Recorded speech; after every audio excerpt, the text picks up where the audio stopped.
You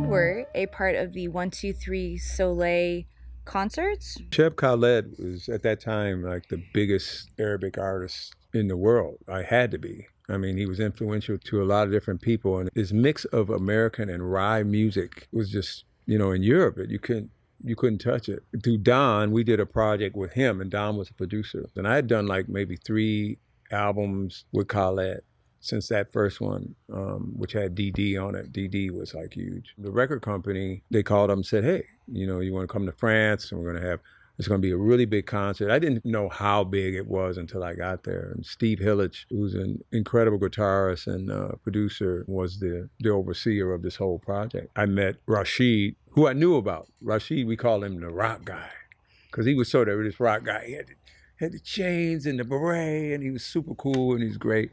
And then Faudel was a young guy from Egypt, but he was like Michael Jackson. He was like their Michael Jackson, you know what I mean? And then of course there's Khaled, who was like the biggest of the big, he's like the big guy. And that was a pretty amazing thing to go and do those 2 concerts in Europe. And we had the Egyptian musicians come, and we had a full string section from England, and then we had these horn players from like the kick horns. We had those guys. It was like amazing. From all over the world. Gail Dorsey, who had been later with David Bowie, was playing bass, and Zach on drums. And, it's just amazing stuff. I was very fortunate.